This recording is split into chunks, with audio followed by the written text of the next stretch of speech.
When I started my career in law enforcement back at the turn of the century, I never thought I would end up here working human trafficking. But as a young detective, I was thrust into a case involving some local gang members that were trafficking young girls here in the Northern Virginia area. That really changed the course of my life. From that point, I started to investigate human trafficking and realize the prevalence.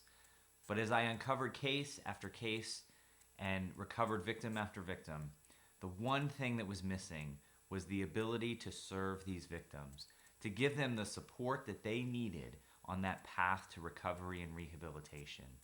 And I remember several years ago sitting down at a local Wegmans with Kay Duffield, the executive director of Nova HTI, and having a conversation with her and saying, we need somebody that's willing to stand up and serve these victims. And I'm so thankful that Kay and her team heard that message, and over the past several years have developed a robust set of services for victims of human trafficking. And I'm so happy that we are able to continue to partner with her and her organization. I now serve as the executive director of the Just Ask Prevention Project as we work in communities throughout Northern Virginia and around the world to bring an end to human trafficking. We work on the prevention side and partner with organizations like Nova HTI, who are working to provide the services and support for victims of human trafficking.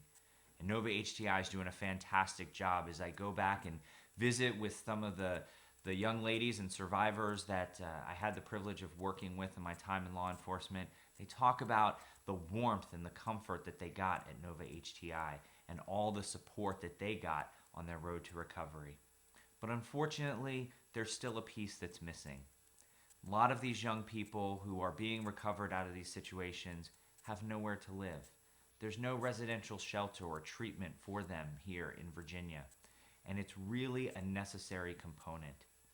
These survivors, these victims of a horrific crime, are recovered and then not have a place to call home.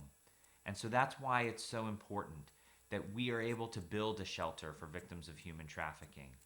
People say, well, why not a homeless shelter? Why not a domestic violence shelter? And I can tell you that working with a victim of human trafficking, they have unique needs. They deserve the respect of having a home that is designed specifically to meet those needs. And so I'm thankful for the ongoing work of Nova HTI, the partnership that they have with the Just Ask Prevention Project, to be able to bring those services and to serve all of those that have been affected by this horrific crime. And thank you for your partnership in the fight to end human trafficking and to serve those victims.